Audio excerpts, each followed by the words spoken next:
How's it going, everyone? It's your boy Ozzy from the Nerdy Basement back again, and we are back with the new and improved version of the Nerdy Basement podcast, the Nerdy Basement Podcast 2.0. This is the official reboot.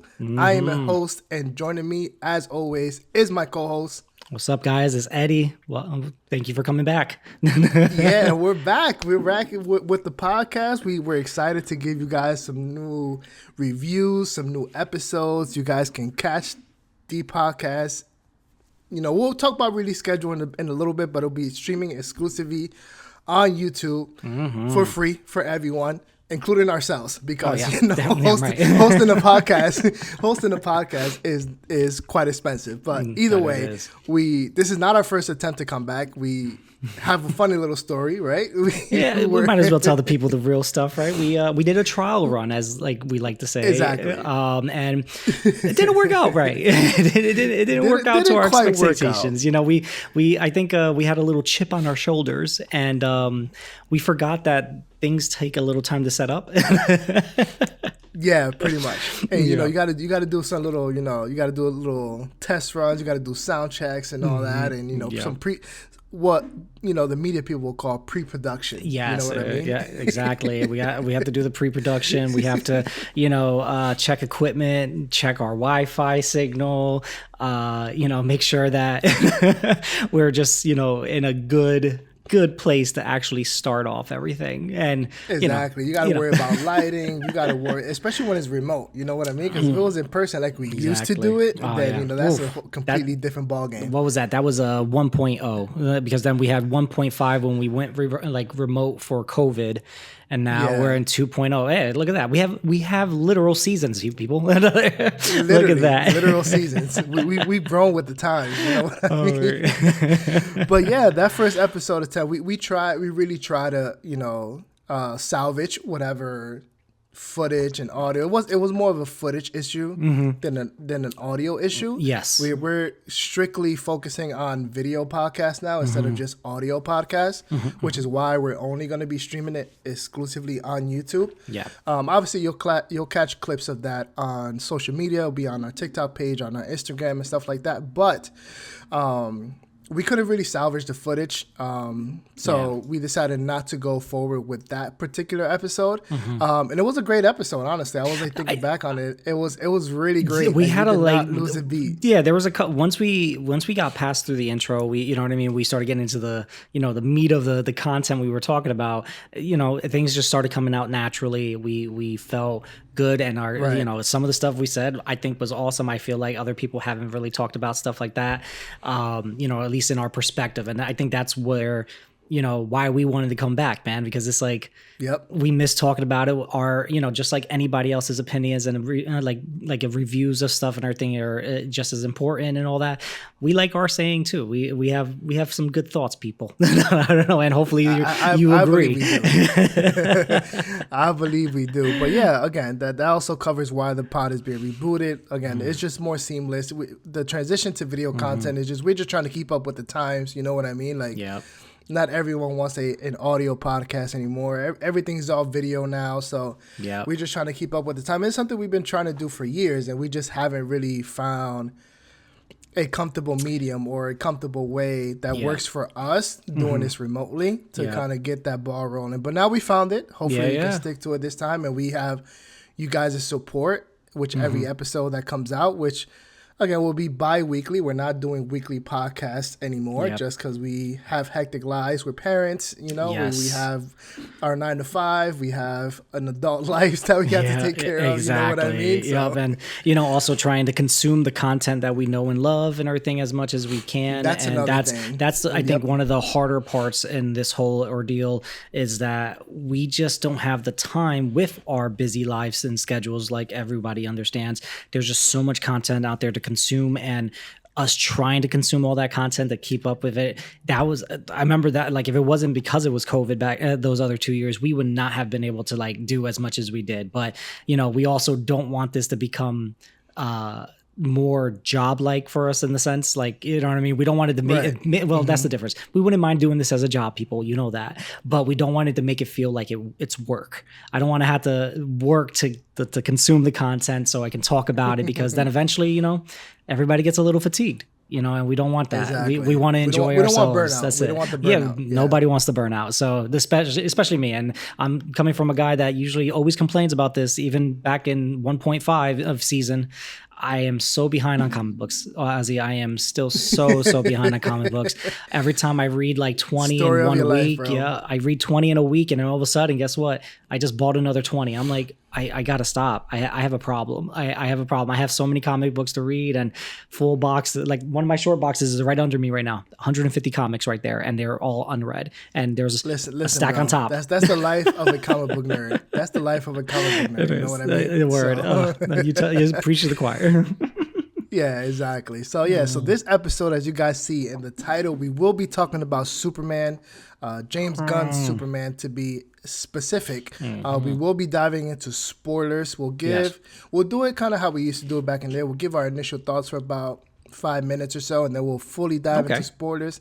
Because there's no real need to kind of like not talk about spoilers at this point. I feel like everybody has gone out to see this movie. Yeah, honestly, I forgot I mean? how fast the other outlets literally can pump out an episode, and because at the same time I think people were already posting stuff since the Wednesday of the week. You know what I mean? Like I remember since Monday. The premiere was Monday. We also provided. We were invited to an early screening. We provided tickets to an early screening. That's right. Hopefully you guys got to enjoy some of that. Some of you guys got to reap that benefits. I hope those tickets went fast. So I'm sure people. People were not trying to not watch Superman. You know what I mean? But yeah, there was we're technically behind if you're really thinking about it. Like, and you know what? It might be the case. You know what? As long as we if we do our thing, I think we'll be all right, and we'll figure it out.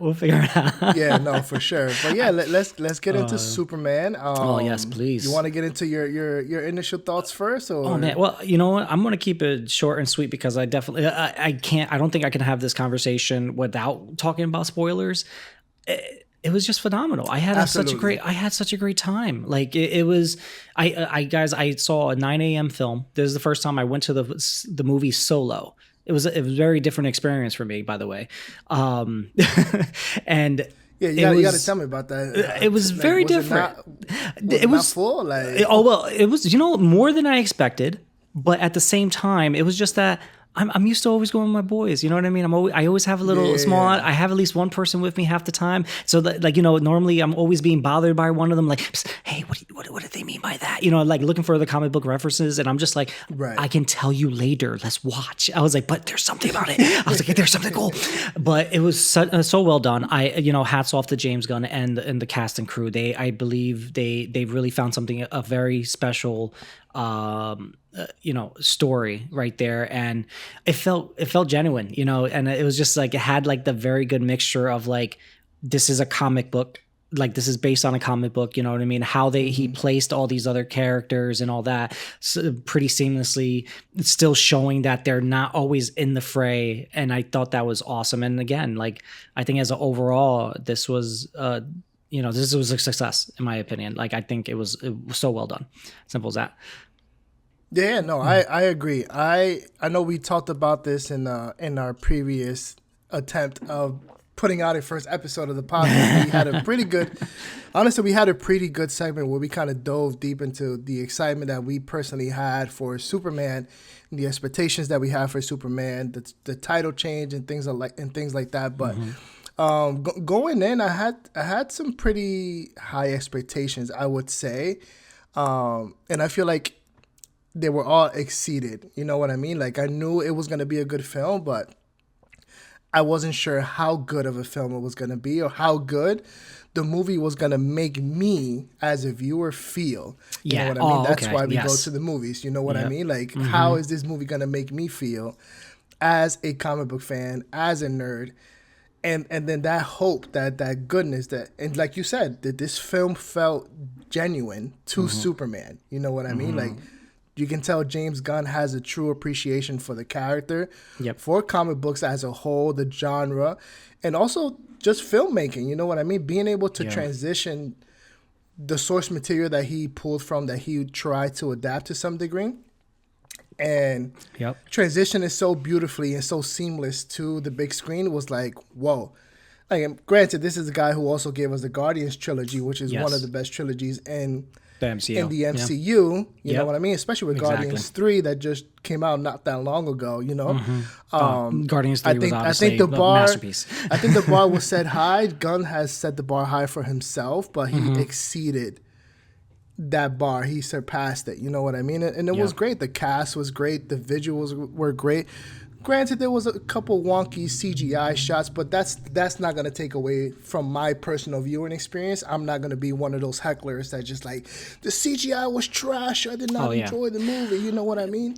Granted, in some instances, depending on the movie, sure, you can make that critique. But in this movie, for the most part, visuals were awesome. The flying sequences were awesome. The action was awesome. Hard hitting. It felt like a Superman fight. You know what I mean? It didn't feel too cartoonish. Let's just roll it. Let's roll it. Like, can we roll into the spoilers then? Because you know what, guys, we loved it. That's the spoiler-free review. It sounds like we loved it, and obviously we can nitpick when we want to, but right now we're just going to go right into it, guys. Because so this is your spoiler warnings. Spoiler warnings. If you have not seen Superman, please go watch Superman. Yes. Matter of fact, drop us a like. Yes, please and thanks. Subscribe so you can come back and then listen to our review once you watch Superman. And let's do that. Boom. Spoilers. Boom. Okay. Hey, who knows? Maybe I'll start post-editing some really cool graphics and such. But like, it's serious. Pretty it's much. Like, that's what I'm saying. I think that's where it came down the best way for me too. It's like, funny enough, obviously, the way the storyline went, it felt like he depowered Superman almost every other scene just to make it a little bit more impactful of like a fight scene or whatnot. Because like I loved like the beginning, like that he kind of gave us the breakdown of how certain things were like, you know, lining up chronologically, but then eventually he was like, he just lost his first fight. And now he's effed up, and that's what we saw. And then, like, to see that first scene in the very beginning, you know, that was like, I think was one of the best parts about it. I was like, oh wow, he actually gave us a trailer of the very first scene. I was like, that's no spoiler whatsoever. I was like, I think that was probably one of my more refreshing takes of the whole thing. I'm just like, this is all I saw from the trailers. That's awesome. I was like, I didn't see, like, I barely saw anything else from there. Anything else could have been any other scene. I think that was number one, right? Crypto stole the show for me. I thought that was beautiful, but obviously after seeing Guardians of the Galaxy 3, we know he's an animal lover. He's an activist when it comes to animals. And, with Crypto, again, having a dog and all that kind of stuff, you feel for those moments. You know that a bad dog is still a good dog, even when they're wild and crazy like that. And I think that's the funnier part, because I'm sure everybody has their dog go through zoomies and spurts like that. So I love in every moment with Crypto. They did, and he didn't overuse them, and I was like, that I think was one of the better parts of the whole issue, like the whole movie itself, with like the inclusion of Crypto. But again, obviously there's a reason why Crypto is coming in, and that's as far as when you see it toward the end, and like we said, source material that he was using as for future projects and all that kind of stuff. So that's what I thought was even more better right there. So I'm just like, I was like now it's all clicking together after I finally watched it, because like I said, I wasn't trying to look up for spoilers. I wasn't trying to find out any details or anything. I wasn't trying to look at these trailers with a fine-tooth comb like other people. And I was just ready to enjoy this thing. Oh, it's so good. No, absolutely. And I agree. I enjoyed that little breakdown that we got at the beginning. Like, I do remember they did release like a little like preview. It was like a 5-minute like sort of preview for Superman, and it was that opening scene, but we didn't get any sort of like the breakdown that we got at the beginning. Like, oh, it's been 3 centuries, it's been 3 decades, it's been 30 years since he said 3 years ago, and then 3 minutes ago he lost his first fight, and it was like that sequential like breakdown without having to like hammer it in your face can like sort of kind of like you want to avoid the origin story. You know what I mean? At this point, we don't need to see an origin story every single time. It wasn't that refreshing. That was, I think, again, things were already, established there. You know what I mean? Right. And they only touched points on it very faintly when it needed to be done, and it was very subtle. There was no origin story to it. He said it. we know who he is. We know what it took to get him there and how he does it. Mm-hmm. And it's like, no, and it was great, man. Like even the little thing that people were complaining about initially, like him being healed by the Superman robots with the sun and the Fortress of Solitude and stuff like that. I appreciated hearing it as jarring as it is, as hard as it is to hear his bones crunching and his organs kind of fixing up. You know what I mean? Like those little attention to detail, things like that is super refreshing because we got to see that in Man of Steel at one point, but we didn't get that audio engagement. You know what I mean? We didn't really get to hear him heal with using the yellow sun. You know what I mean? But so seeing that here, as cringy as it sounds, it is something that me personally, I enjoyed hearing, and a little attention to detail that I appreciated from him. But again, Corin Sweat, man, he played the duality of Clark Kent and Superman. This guy, he is him. He is him to a T. Exactly. So, I think so. Okay, of course, obviously we don't need to like go and delve into the past and all that kind of stuff. But like, we always said the same thing about even previous Batmans, right?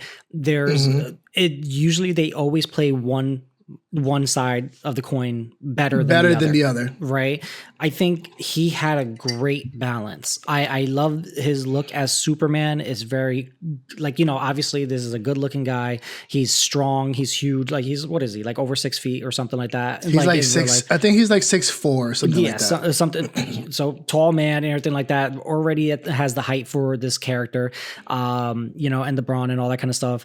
And but like I really like how he overplayed Clark Kent, like how Christopher Reeves did it. Christopher Reeves, I think, did Clark Kent better than Superman, in my opinion, because he made sure you saw the clumsiness, you made the like all that kind of stuff, and the little tidbit of the hypno glasses. Finally, that big joke of the comic books has been put into like movie canon to make it a little bit more funnier. And I'm like, oh, I was like, that's refreshing because like it's like he has hypno glasses. Date is done. That's why nobody can get it. All right, simple, clean, get it over with. So it'd be like, how does no one know who Clark is? Because he has the hypno glasses. Thank you, James Gunn. The question of the century finally answered. Simple and clean. That's it. He was like, and that's where you see, hey, he knows a lot of the source materials. That because technically, when he was reading Superman, that was one of the themes there. They had that when he was reading, when he was growing up. That's where you could see his little bit of comic book knowledge ahead of time.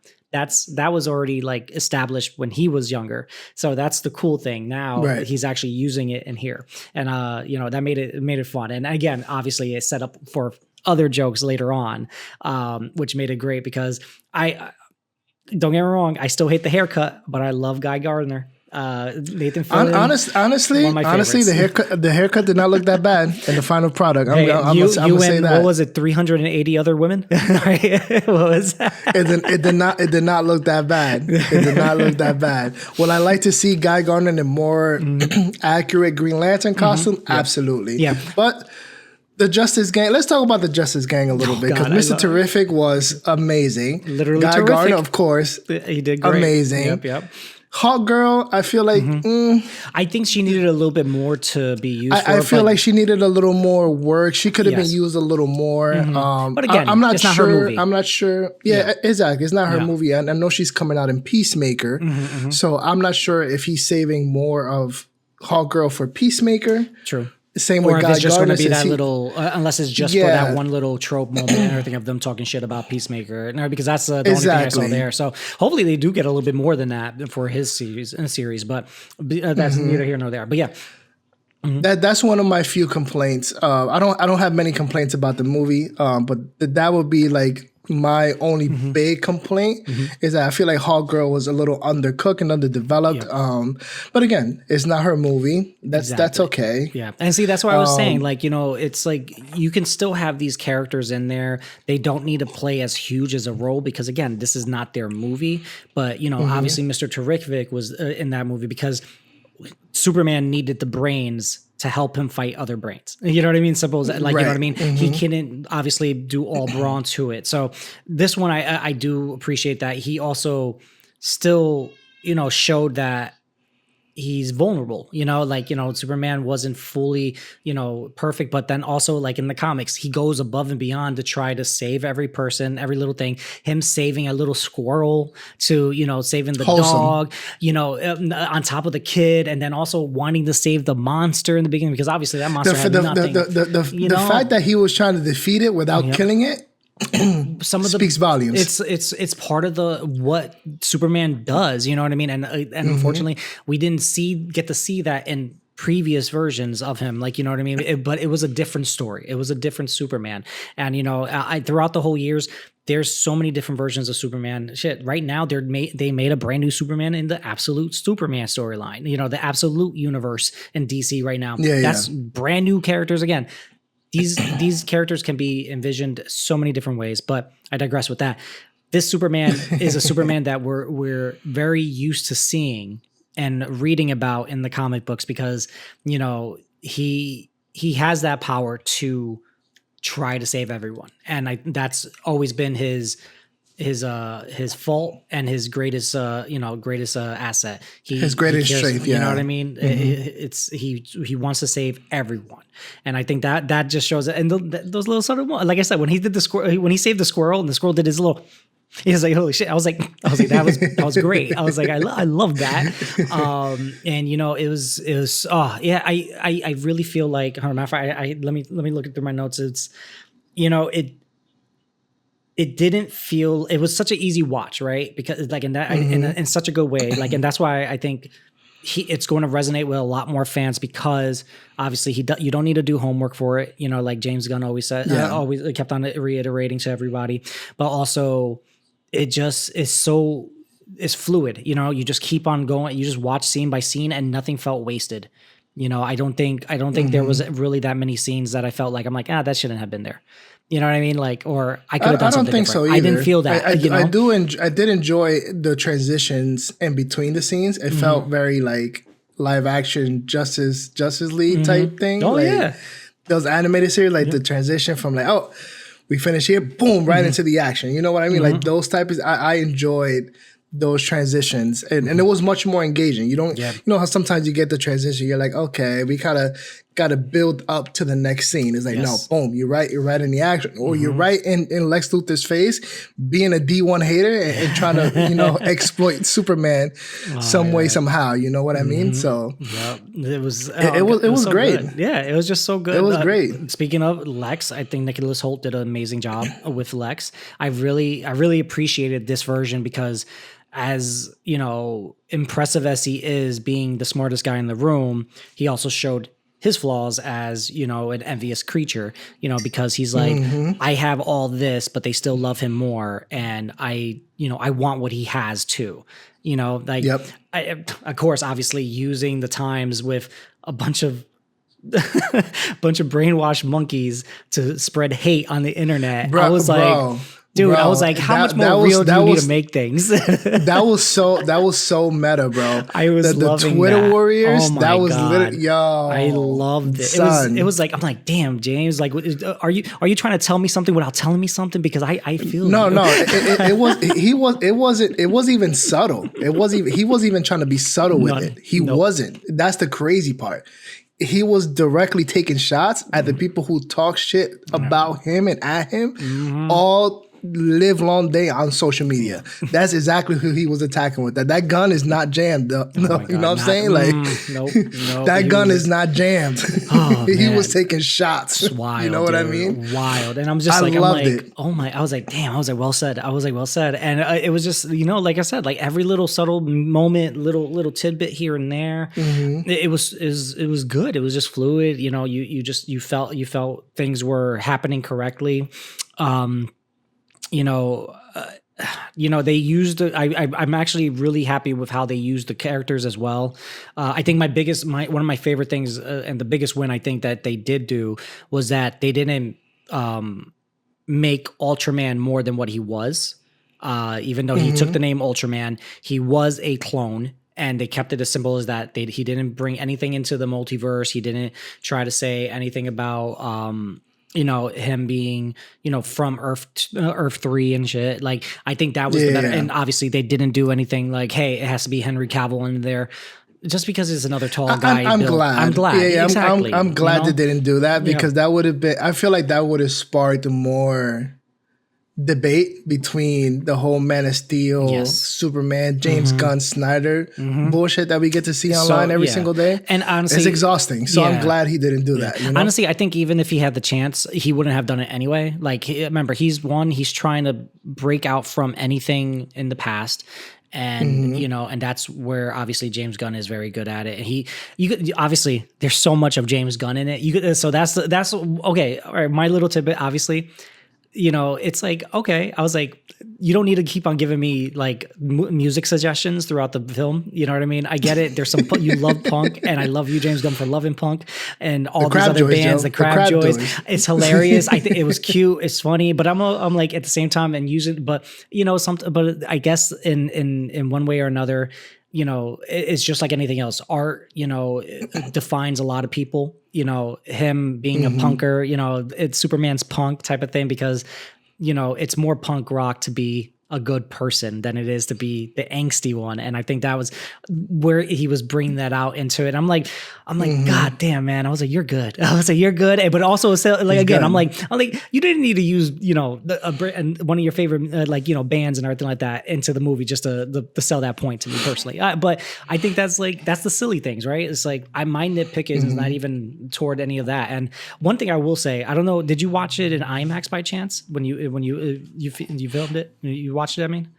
No, I watched it in Dolby. Oh, okay. See, so I didn't notice much CGI issues. I watched it in IMAX.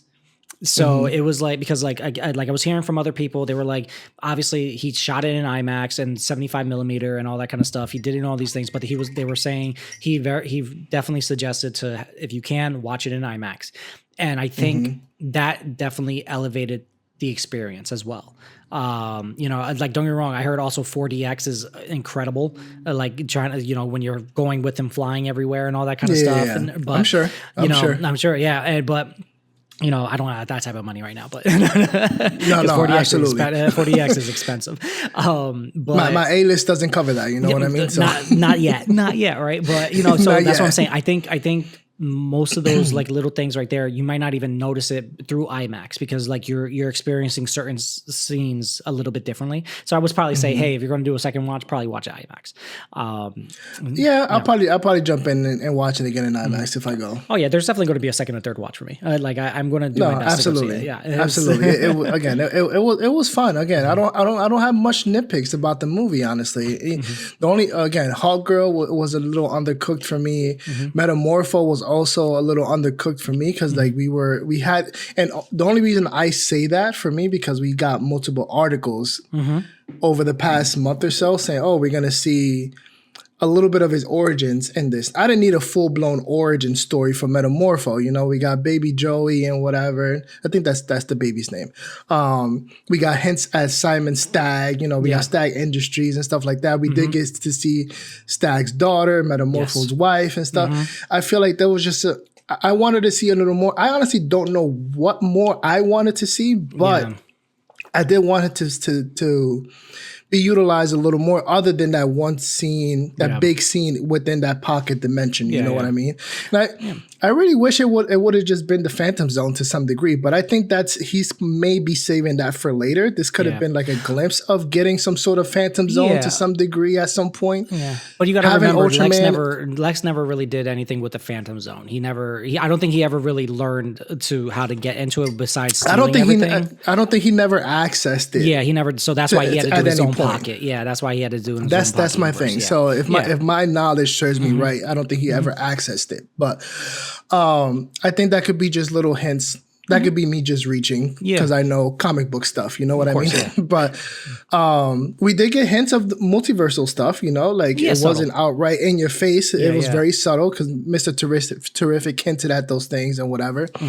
The cloning of Ultraman being a clone, obviously that's future. We may get Superboy at some point. He is a clone of Superman. Lex and Superman, so he got two daddies. You know what I mean? So we'll see. There was a lot that James Gunn kind of set up here. It wasn't super like in your face, which I appreciate.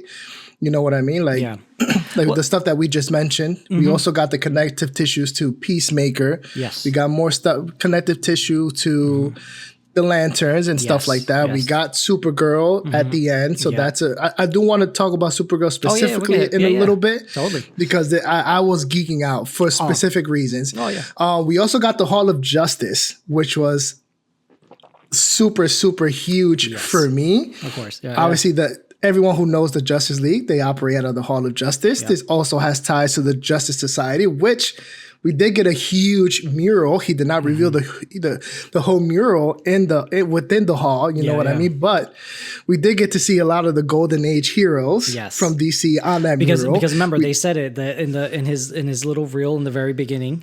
He said like when metahumans started coming in, and it was 300 years ago. 300 years ago, that was around the World War II or World War I.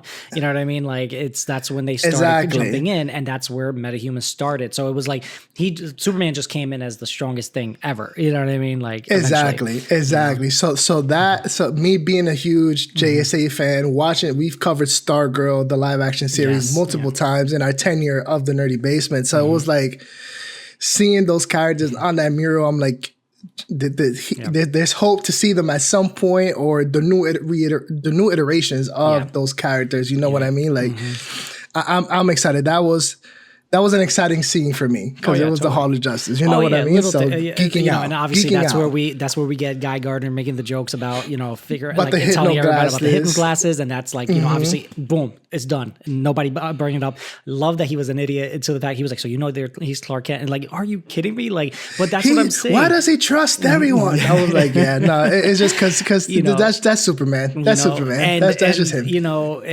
that's what I was saying. Like, that moment of them just kind of like, we're taking a step back. This is too much for us, right? This is not our playground. We're not doing what Superman does. And that's what, like, you know, yes, do I like fleshed out characters? Totally.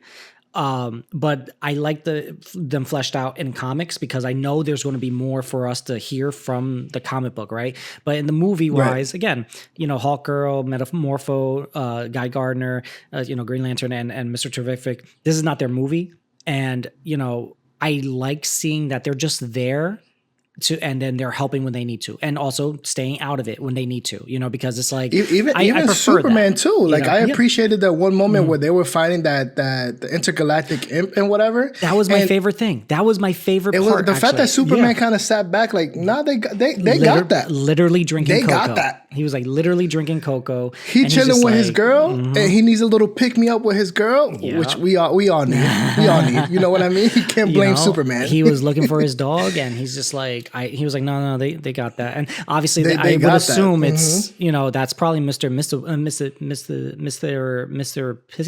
Pidlick.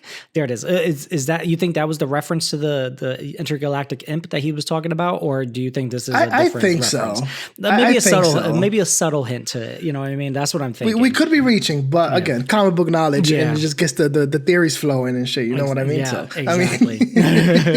Because also at the same time, that was great. Mixie is usually bothering Superman, not the Justice Society or Justice Gang, as they kept on making the Justice Gang. God, I was like, please. And I also like that the little meta joke, because obviously you would assume they're members of the Justice League, given that they're together and whatever, you know, they have justice in front of their name. Yeah. Justice Gang. I like that Hawkgirl made it a point to listen. That's not our permanent name. Yeah, we didn't vote for that. That's not our permanent name. So I like that. I like that. So obviously we're leading up to the Justice League at some point. We'll still need the Trinity. You cannot have the Justice League without the Trinity. Even the Justice Superman, Society. Batman, and Wonder Woman. Yeah. Oh no, totally. And I think like you were saying, Justice Society wise, Justice Society technically, like for a little bit of the comics, they kind of like interchanged having Superman, Batman, and Wonder Woman. So like they were always like rotating. So the Justice Society had like that building roster here and there,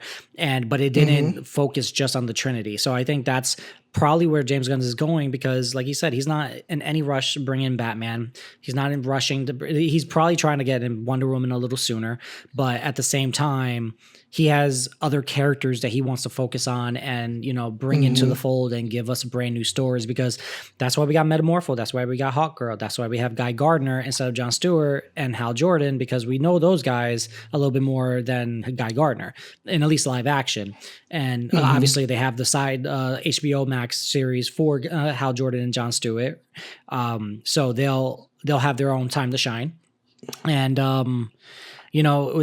with so many other characters to bring in, like they're, this is a brand new universe. I'm excited to see, and it's random, obviously. Like I think you brought it up real quick too. I love that he just made his brother Sean Gunn Maxwell Lord, which is he's just a billionaire funding everything and funding the Justice Gang. Yeah, and he also has it out for Lex Luthor, which is great. Yes, but, which is great. If he goes really deep into the comic book, like Chronicles, then Maxwell Lord will eventually become a bad guy. He'll turn heel, but we'll see what happens. Right? We'll see what happens. We'll see. Well, there's a lot that James Gunn has set up with this movie, and I like that it wasn't hammered up in your face. It didn't take away. He didn't make the same mistake Marvel did, and I don't want to continuously be bouncing back and forth and add more fuel to that whole Marvel versus DC. But that will be a talk and a comparison for all of time and well beyond my years whenever I'm physically here. You know what I mean? As long as Marvel DC is putting out content, there will always be that sort of comparison. Yep. But Marvel has made it a point to always make sure that the current movie that we're watching is setting up something else rather than just focusing on what this movie is. Yeah. And they're not very subtle about it. You know what I mean? They're not super subtle about it.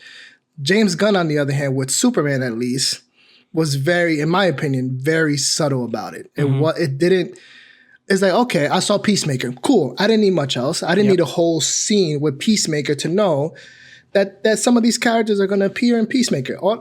Peacemaker making a quick appearance for like 2 seconds. Yep. Perfect. You know what I mean? I don't need anything else. Maxwell Lord. Yep. Making a little brief appearance, talking shit about Lex Luthor.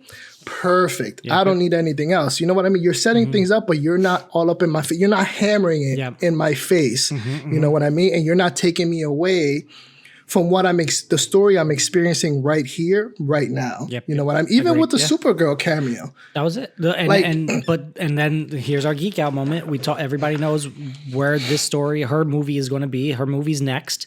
We know who's that, and then we know what is based off a lot of it off of, which is Tom King's Supergirl of Tomorrow comic book line. And that line, that series, there it is, freaking phenomenal. I love that series. I love that he brought it up. He was like, yeah, she likes to go to planets that have red sun so she can get drunk because, our metabolism is so strong over here. We can't get drunk down here. She can't get drunk on planets with yellow sun. Yeah. It's that. And I was like, yo, again, hey, Tom King, great freaking job. I'm glad that you're getting some roses again and all that kind of stuff because, besides Kite Man, like your other stuff, like the New God stuff and everything like that, Mr. Miracle finally getting greenlit for the series, but having one of your stories adapted into a movie for the most part and everything, I think that's going to be great. And obviously we're going to see a Supergirl that's depowered, so it's not going to be another Superman film right away.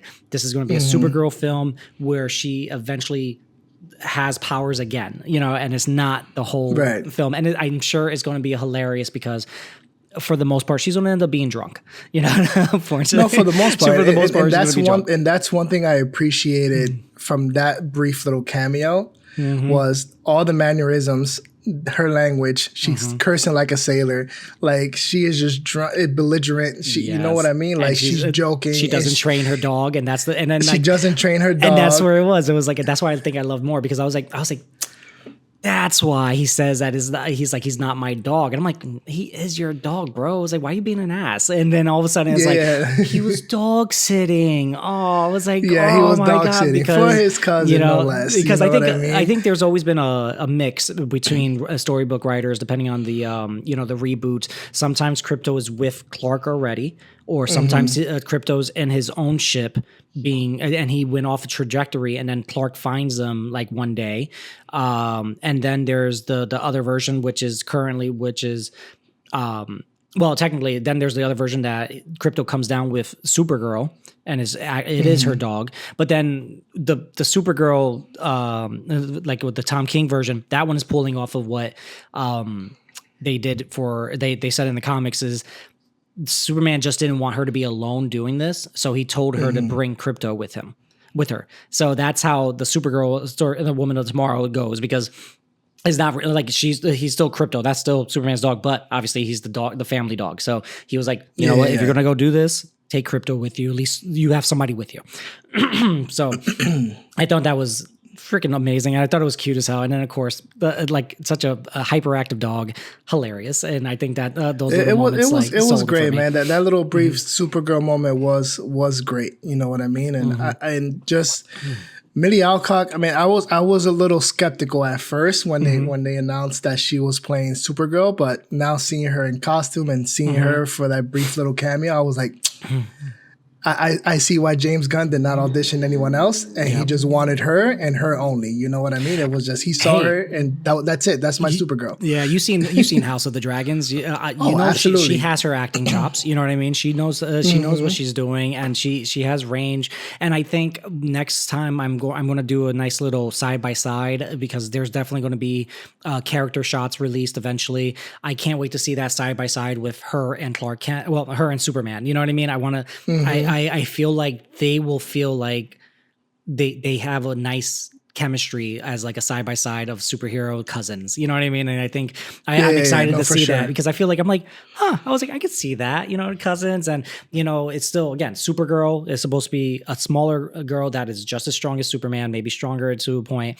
She doesn't need to be the towering figure like Wonder Woman and all that kind of stuff. And I think that's where people usually, fall short on trying to figure out, you know what I mean? Try to always place looks and all that kind of stuff. But yeah, I was happy. I was like, oh, there it is. I was like, I'm fine with it. You know what I mean? Like, I'm happy to see it. And speaking of like female, portrayals and all that, love Maria Gabriella as Engineer. I thought she went very good with how she portrayed the Engineer. Yeah. You know what I mean? Like, she had to go more robotic.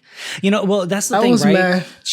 That's maybe one of my other complaints about the film. I was like, man, I'm like, she was all right. didn't really do much for me. Like, I get, like, she did have some cool moments, and I'm not gonna say she didn't have some cool moments, but for me, I don't know where my expectations were with the Engineers specifically. Okay. Fair enough. Yeah, but she was just meh to me. I think I was looking forward to the fact that they were talking about Planet Watch, and that's usually Storm Watch. You know what I mean? I think that's going to eventually become Storm Watch, which she's a part of and everything like that in the comic books. And then we could potentially see characters like Midnighter, Apollo, and a couple of the other B-list characters, you could say, in the sense, and everything like that. And I think just bringing them into the fray, because she seemed like she was ready to flip, you know what I mean? Because obviously he was trying to turn her back and everything, like heel turner and all that kind of stuff.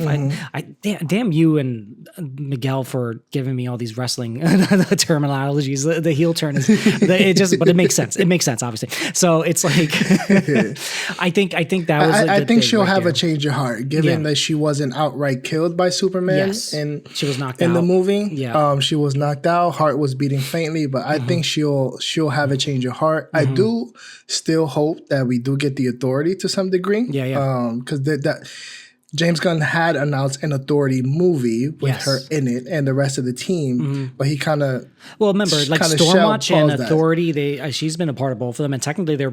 I forget when they changed the name. I think they started as the Authority and then they became Stormwatch. It's weird, like, but they're part of. They're usually they feature some of the same characters half the time.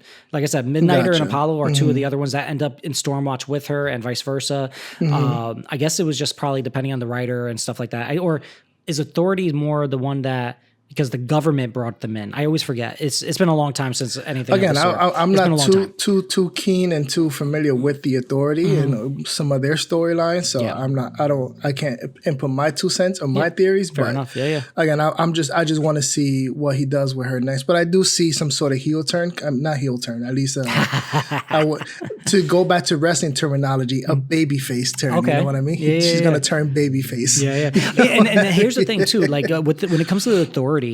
They're just on good okay terms with like the Justice Society and Justice League. They're not besties. They still do their own thing. They have their own way of doing things.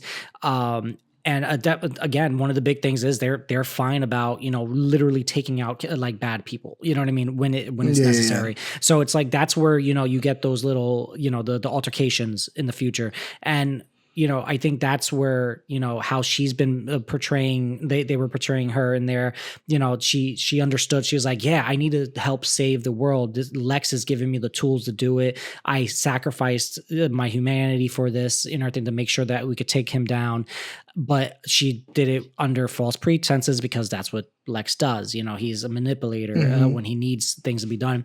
And hilarious, not even hilarious. I thought it was really freaking like ingenious how he, literally was just playing video games with Ultraman to fight Superman throughout the whole fight. Yeah. So, right? Like those fight scenes I thought were very well done. And it's great to see when Superman gets beat up, because I always tell people when I read his comics, I need to see him almost fail to start enjoying him when he's winning, because I know it's as easy as a flip of a switch to show Superman being super. So to see him actually failing for some reason, that it's either because he's depowered completely or he's just outmatched by somebody. And then it just takes something a little extra or, help from someone else. That's when, obviously you get a little bit more of the drama, you know what I mean? I feel like that's key, that's a key aspect to his character though, or just Superman's storytelling in general. Like you have someone who's a supreme being. He is the Man of Steel. If he's able to just defeat everyone and anyone with a one punch, a snap of a finger, or laser vision, is like that's not interesting. There's no real or real hope, which is what something Superman wants to exude as a character. You know what I mean? That's something you feel that throughout the entirety of this movie, that he wants to exude that hope. You want to see him win. You want to cheers for Superman. You're not just sitting back, just watching some sort of Superman's greatest feats. You're not watching a highlight reel. You know what I mean? And that's something James Gunn has. He nailed it with this movie. You know what I mean? Providing he goes the extra mile to show that there's a better way.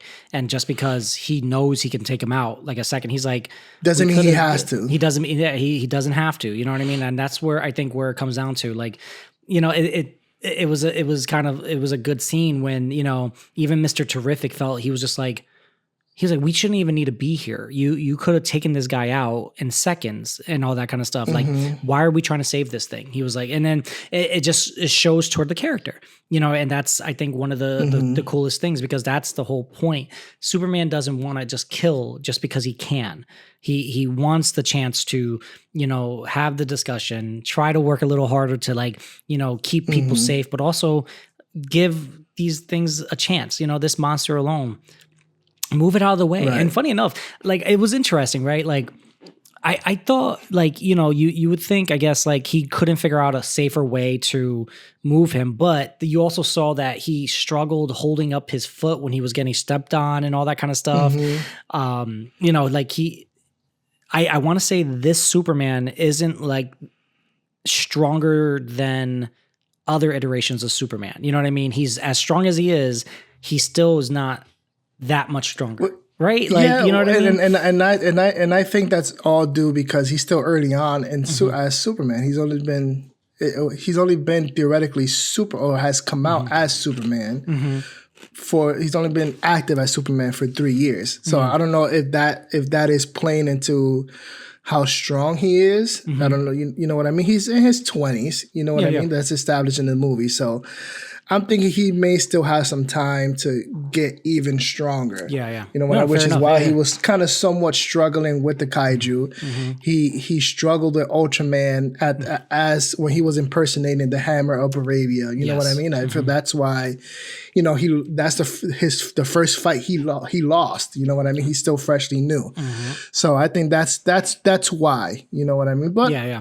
I could be wrong. I don't know. I'm not James Gunn, so I don't know what was his mindset when he wrote it. So. Yeah, and I still think it was, again, that's not even a complaint. It was just an interesting fact. No, it's not. You know what I mean, right? It's just an assessment. Yeah, exactly, right. That is, and that's, I think, one of the best things about it. It's like, I wasn't mad that he was that much weaker or whatever like that, because, again, it is still a kaiju. This thing is huge. It is strong, and you know what I mean. Real. But I think what I took out of that scene between saving doggies, squirrels, and kids, you know, also trying to save as many people, including the monster. You know, he showed that he didn't just want to take the easy way and kill it. He was like, you know, because the moment he saw Mr. Terrific throw those bombs into its stomach and everything to kill it, he's just like, you can tell visually that he felt bad. Yeah, he was just like, I really didn't want to have to go that route. And then again, the moment that he fell, he had to catch it too right after. And then he's just like, he was like, really? Like, he was like, if we needed to do it this way. And I also thought it was actually pretty funny. Almost every single time him coming out of the rubble of everywhere, besides that one scene he saved on the bridge, the one woman on the bridge, the lady. Besides him coming right out fast as hell, other time he's usually kind of like struggling to get out he's like, oh God, okay. Yeah, again, he's fairly new. So he's struggling. He's still learning, which is great. It's funny. It's whatever. And I think, and then just to add to that, I think kind of going back to Man of Steel again, which I've been trying to avoid, but I feel that's why a lot of people also had a big issue with Superman killing Zod in Man of Steel. You know what I mean? There's like, it's a darker, more grittier version of Superman, but it is a deviation of the character of wanting to just kill someone so easily, just like that, as the last resort, even if he's losing. You know what I mean? Like, so again, to me, I enjoyed Man of Steel for what it was. Yeah, same. Do I enjoy Superman for what it is too? Absolutely. But yeah, we didn't talk about Jimmy Olsen. We didn't talk about Lois Lane. There's so many people. I was saving her for the last. I wanted to save their romance for the end, but we can start. Jimmy, hilarious. I think he was a great addition. Jimmy was great. Jimmy was great. I think I can see him appearing in multiple projects too, just as like. I think he's going to be one of those nice connecting connecting tissue and everything like that between a lot of this universe. He's going to be popping up everywhere. I feel like someone already did this, and I wouldn't be surprised if it's the case.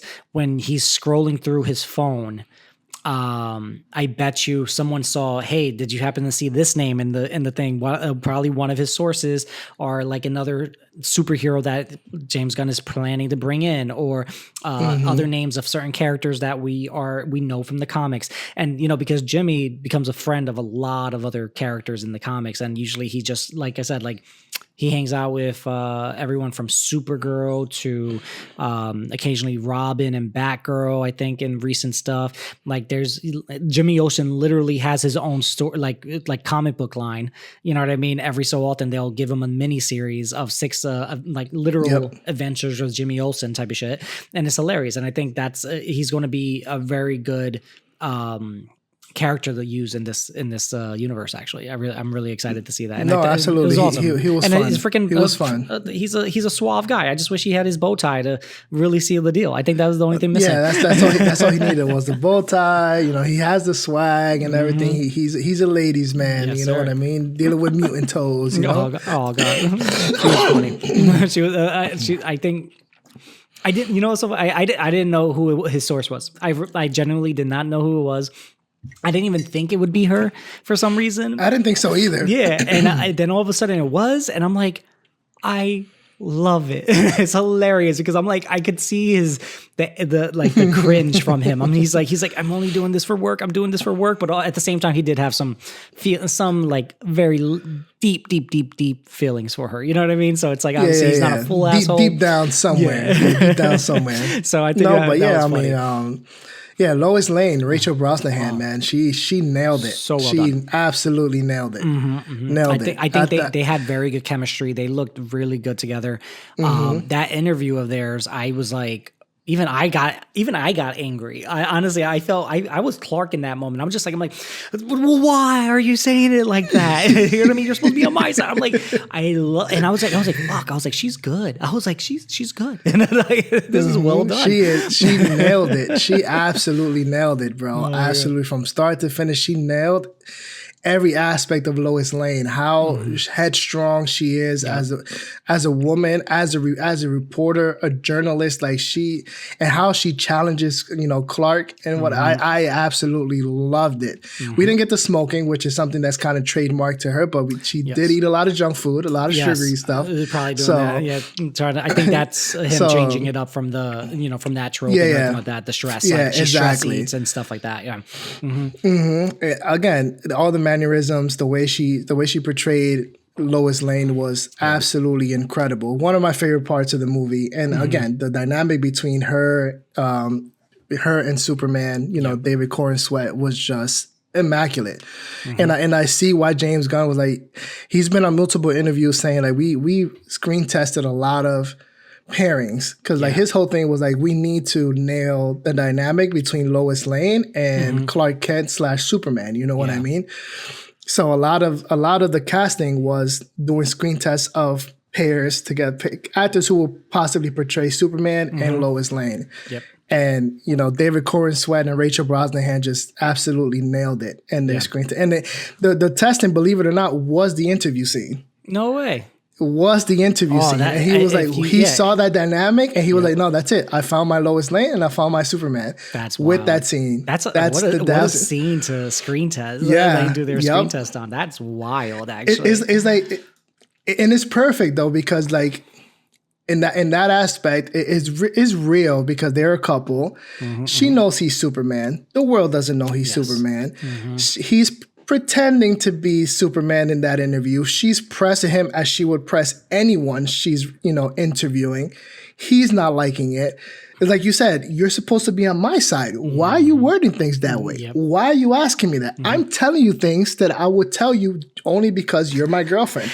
I wouldn't say this to other people. So it's like, that dynamic, the scene itself was so well written. He was like, I don't even give myself that long to interview myself. Like, brother, that specific line, I was like, yes, this he nailed it. And then of course, calling himself in third. Superman doesn't take selfies. He's like, now you're talking to yourself in the third person. I was dying. And then of course, #super shits. Like, oh my god, like it's like, and that hurt his feelings. I was like, I get it. I was like, wow. I was like, I don't blame you for not going on social media. Like Clark Kent goes on social media. You could tell Clark Kent goes on social media, not Superman. So that's where the and it's like those scenes were the most like impactful for me all the way through. Like we said right before, one of the best scenes I think that we saw was like the imp scene, him coming back, just drinking some hot cocoa, but like stressed, like really like straight up ready to like put his boots up and be like, I just got to sleep this off today. Yeah, he needed that pick me up from his girl. That's what he needed it from. It was just like, and I think that was like, because it's also the fun factor of comic book readers, right? It's like this happens to them all the time. Usually, you know what I mean. It's not just a rare occurrence. There's going to be times that they see it just outside of their window and they're like, okay, let's do this again. You know what I mean? Take that breath, just go through it. But again, he even said, he was like, these guys have it. Unless they need me, they could call me, but then I'm going to look for my dog. You know what I mean? He's like, I have some other shit to do. And just so funny how close he was to the action. I appreciate the hell out of that character moment because it's like, I'm tired. Yeah. I'm tired today. I'm just tired. They got this. I don't need to deal with this right now. It was a great moment. It's a small moment, but I feel like it's very impactful to how he develops as a character. Yes. Leading up to the events of the third act of the movie. I thought it was great. Same, agreed. That's what I'm saying. Like nothing felt wasted. Everything was there for a reason. You know what I mean? And obviously, there's so many good things that he touched upon. Even the whole, the premise of the story. He starts off by stopping a war because it was the right thing to do. and he's getting so and much he's shit catching about it. flack for it. You know he's what I mean? catching flack for it, which is insane. That's where, obviously, art replicates reality. Right. That's the everyday thing. And unfortunately, like the geopolitical climate. It is what it is. Right. And, obviously you see people online saying, I hate that James Gunn made him into a political figure or he made this into a political thing, blah, blah, blah, blah, blah. But I think people forget that there's a lot of political Superman stories. Did they forget that? That's his whole thing. For God's sakes, Mark Waid reminded us, like, I don't know if you saw this one, but Mark Waid reminded us there was one time that Clark got hit with a lawsuit by the IRS because he didn't pay taxes. Like what the fuck? Like Superman has dealt with so much shit. All right, he had to freaking fight the IRS once. Okay, he won that, by the way. He was able to write off all his superheroing. So it's real problems. Yeah, real problems, right? But then, dude, it's like, yeah, this isn't. I'm like, guys, like, if you need, I was like, I wish James Gunn brought it up. If there was any homework to do, we could have gave people at least 10 to 12 stories of every single time Superman has stopped a war on his own in the comics. He had to stop a war for one reason or another. For God's sakes, even in the animated series of Justice League Unlimited and stuff like that, they do the same thing. That's one of the first episodes that he does. He stops a war in a country like that. And it's not the first time, people. Like, he's done this. And for God's sakes, don't you remember Superman punched Nazis? He fought a bunch of Nazis. This has been ingrained in him. He's always been a political figure. Simple as that. And it's like, all the way through, it made sense. Obviously, what can he do when it's like, when a lot of us think it's right, but then you have to take the other side of, well, that's not right. You shouldn't, like, just because you can do it, you shouldn't be doing it. And then it turns into a whole, now he's has to take us over. And of course, Bradley Cooper's dad, and he's making his cameo. That was hinted at. That was hinted at for a while. And when I saw him on screen, I was like, okay, great. I do like the new, the Kryptonian garbs. Honestly, they look real clean. Yeah, they were very nice. They look real clean, and actually reminded me of Superman's new costume in the comic, the white and blue suit that he has in the comic books now. Oh yeah, that was a dope. I was one like, too. wow, I can totally see that white and blue costume in live action at some point if we ever get it. But I don't know if you recognize his mother was she played one of the characters in Westworld. And HBO never Max. watched Westworld. Westworld, great show. Again, it's a meta type of situation, but the mother played a character in Westworld. That's where I recognized her, and it literally just came into my head today. I'm like, where did I see the mom? Because Bradley Cooper played. I'm like, oh, Westworld. I remember now. No, that's great. But yeah, let's drop a rating for this movie. I'm gonna give it a 4.5 out of 5. For 4.75. No, I was kidding. No, 4.5. Obviously, that's our scale. I think there's no way I think it would have dropped any lower than a 4. And I think I told a couple people, if you're a James Gunn fan, you know what I mean? If you like the Guardians of the Galaxy stuff, you'll like this. You know what I mean? Because, he did do his, visually, he gave us a lot of the nice, colorful moments, and you know what I mean? Like, just like how he did in the Guardians of the Galaxy and all that kind of stuff. So you'll see all that coming through. And, but I need to drop back. So I think, I don't know about you, but definitely one of the scene stealers were his parents, Martha and John Kent. Loved those multiple scenes from there. The hilarious the trope that she's yelling into the phone, trying to talk to him. One, he has super hearing. Also, he's on a phone. Like, you don't need to scream into the thing. And they're on speaker, no less. I was like, adorable. That was so freaking funny.